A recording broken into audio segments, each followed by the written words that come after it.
Hello everyone, आज हम समझेंगे सीटेट एग्ज़ाम के लिए गणित में पाइथागोरस प्रमेय।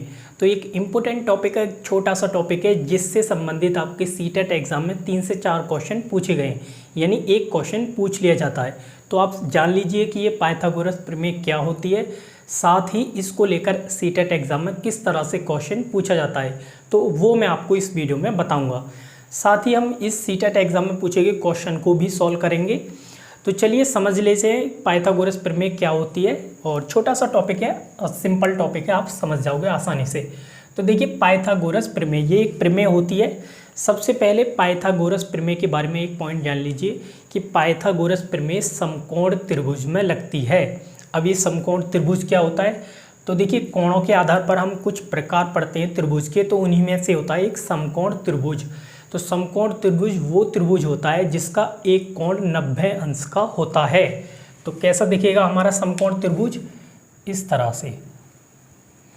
तो क्या बताया, समकोण त्रिभुज वो त्रिभुज होगा जिसमें एक कोण कितने का हो, 90 अंश का। तो देखिए ये बिल्कुल ये वाला जो एंगल मैंने बनाया ये कितने का है, 90 अंश का है।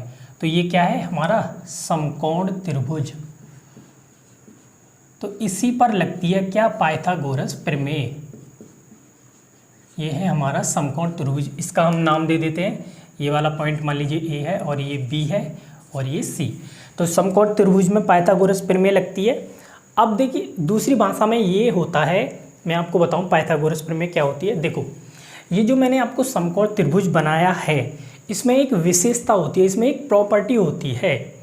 तो वो जो विशेषता होती है उसी का नाम क्या कहा गया है, पाइथागोरस प्रमेय कहा गया है। इसलिए कहा गया है क्योंकि उसको पाइथागोरस गणितज्ञ ने खोजा था। अब वो विशेषता समकोण त्रिभुज की क्या होती है जिसे हम पाइथागोरस प्रमेय कहते हैं, वो जान लीजिए। सबसे पहले आपको कुछ नाम इसमें जानने पड़ेंगे। देखिए ये जो भुजा AC है इसका नाम होता है कर्ण।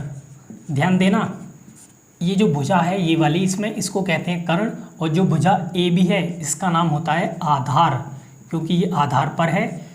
और जो ये खड़ी हुई भुजा है इसको बोलते हैं हम भुजा BC को क्या बोलते हैं, लंब, परपेंडिकुलर। ओके, तो भुजा AC को बोलते हैं हम कर्ण यानी हाइपोटेनस, भुजा AB को बोलते हैं हम आधार यानी बेस, और ये जो BC है इसको बोलते हैं हम लंब यानी परपेंडिकुलर। तो आपने समकोण त्रिभुज जान लिया क्या होता है। समकोण त्रिभुज में तीनों भुजाओं के नाम जान लिए।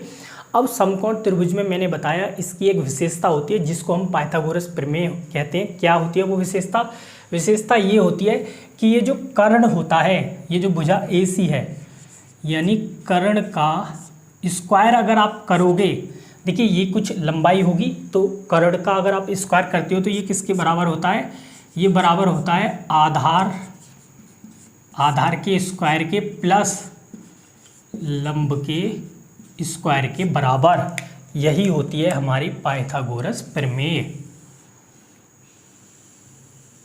तो ध्यान देना, दूसरी भाषा में मैं ऐसे भी लिख सकता हूँ। देखिए कर्ण हमारा क्या है, AC है, तो AC का स्क्वायर बराबर होगा किसके, आधार यानी AB के स्क्वायर के प्लस लंब यानी BC के स्क्वायर के। तो यही हमारी होती है, यहाँ मैं लिख देता हूँ, और इसी को कहते हैं हम पाइथागोरस प्रमेय।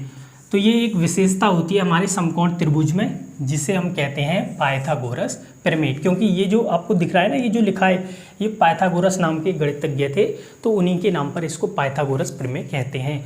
तो ध्यान देना, कर्ण का स्क्वायर बराबर होता है आधार का स्क्वायर प्लस लंब का स्क्वायर। अब देखिए इसको लेकर क्वेश्चन कैसे बनता है वो मैं आपको बताता हूँ।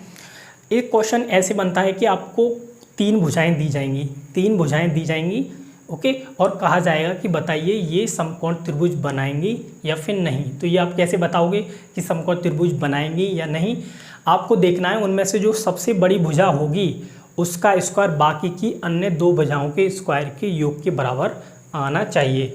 तो ध्यान देना, समकोण त्रिभुज में जो कर्ण होता है वो सबसे बड़ी भुजा होती है। बाकी की जो दो भुजाएं उनमें से किसी को भी आधार और लंब ले सकते हो। ध्यान देना, सबसे जो बड़ी भुजा होगी तीनों में उसका नाम आप क्या दोगे, कर्ण दोगे, हाइपोटेनस। तो इस तरह से आप चेक कर सकते हो कि कौन सा समकोण त्रिभुज होगा या नहीं। जैसे कि मैं यहाँ पर एक एग्जांपल आपको दूँ। मान लीजिए मैं आपको कहता हूँ कि एक समकोण, मैं ये कह रहा हूँ, मैं एक त्रिभुज आपको देता हूँ और आपसे कहता हूँ कि एक त्रिभुज है जिसकी भुजाएं 5 सेंटीमीटर, 3 सेंटीमीटर और 4 सेंटीमीटर हैं। एक त्रिभुज है जिसकी 3 भुजाएं ये हैं। आप बताइए क्या ये समकोण त्रिभुज होगा या फिर नहीं। तो फिर कैसे चेक करोगे, कैसे अप्रोच करनी है, मैंने क्या बताया।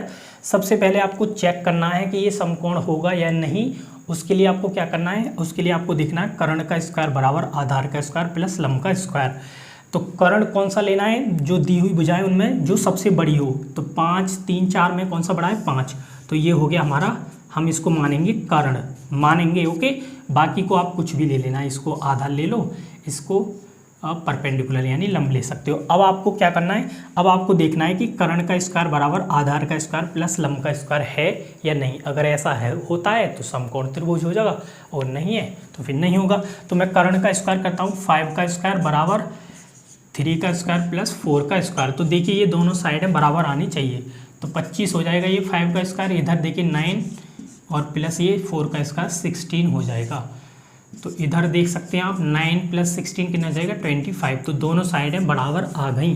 तो इसका मतलब क्या है कि ये जो 3 भुजाएं दी हुई हैं इनसे एक समकोण त्रिभुज बन जाएगा। ओके, और अगर ये समान नहीं आती तो फिर समकोण त्रिभुज नहीं बनेगा। तो इस तरह से एक क्वेश्चन पूछा हुआ है लेकर, तो आप चेक कर लेना। तो इससे नोट कर लें एक एग्जाम्पल को। अब मैं आपको एक और चीज़ बताता हूँ जिस पर क्वेश्चन पूछा जाता है, पाइथागोरस त्रिक क्या होते हैं, पाइथागोरस त्रिक। तो इसे आप नोट कर लें, पाइथागोरस त्रिक मैं आपको बता देता हूँ। देखिए इस एग्जाम्पल को नोट कर लें, जैसे मैंने बताया था यहीं पर मैं बता देता हूँ आपको पाइथागोरस त्रिक क्या होते हैं।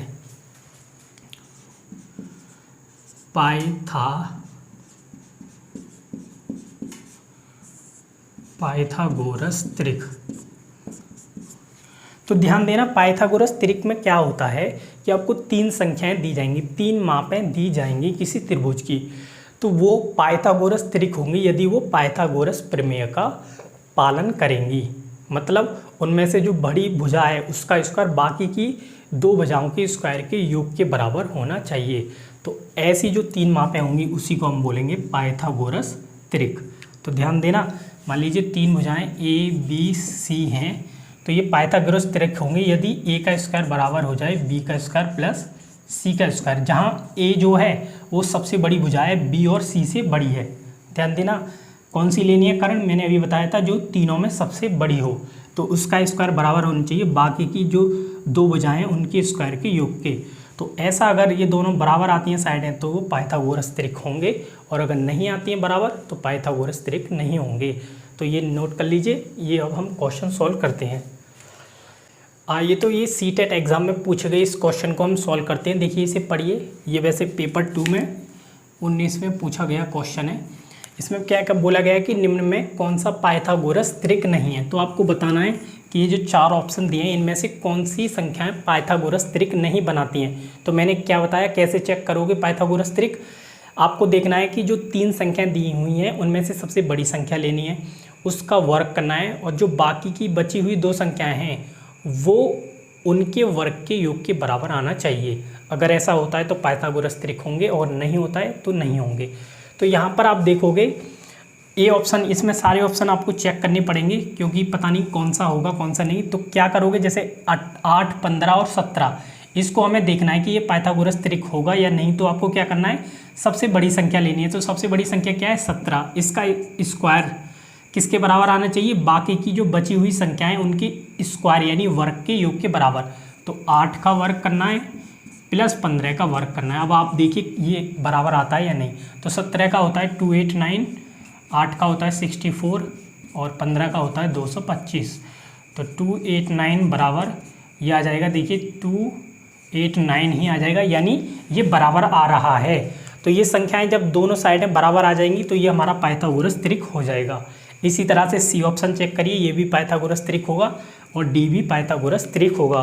बट जो आपका ये ऑप्शन बी है इसमें जो 3 संख्याएं दी हुई हैं ये पाइथागोरस त्रिक नहीं बनाएंगी। देखिए कैसे नहीं बनाएंगी, हमें क्या करना है, जो बड़ी संख्या है उसका स्क्वायर देखना है वो कितना होगा। तो 63 का स्क्वायर बराबर हमें देखना होगा 11 का स्क्वायर प्लस 60 के स्क्वायर यानी वर्ग के बराबर। अब देखना है ये बराबर आता है या नहीं। तो 63 का जो वर्ग होता है वो होगा 3969 बराबर 11 का होता है 121, 60 का होता है 3600। तो देखिए 120 इसमें जब ऐड करेंगे तो ये कितना आ जाएगा 3721 तो आप देखिए यहाँ पर 3969 है और यहाँ पर 3721, क्या ये बराबर है? नहीं। तो इसका मतलब ये हुआ कि ये वाली जो संख्याएं हैं ये पाइथागोरस त्रिक नहीं बनाएंगे। तो ऑप्शन हमारा बी सही हो जाएगा, क्योंकि देखिए हमें देखना है कौन सी पाइथागोरस त्रिक नहीं है, तो ये नहीं है। तो इस तरह से 3 संख्याओं को पाइथागोरस त्रिक चेक करते हैं। तो ध्यान देना 2-3 तरह के क्वेश्चन पूछे जाते हैं, समकोण त्रिभुज और ये त्रिक से संबंधित, वो मैंने आपको बता दिया। इससे बाहर आपका पाइथागोरस प्रमेय से क्वेश्चन नहीं बनेगा आपके एग्जाम में। आई होप आपको ये समझ में आ गया होगा। तो चलिए यही मुझे इस वीडियो में बताना था आपको पाइथागोरस प्रमेय के बारे में। तो इस वीडियो को हम यहीं पर फिनिश करेंगे। Thanks to everyone.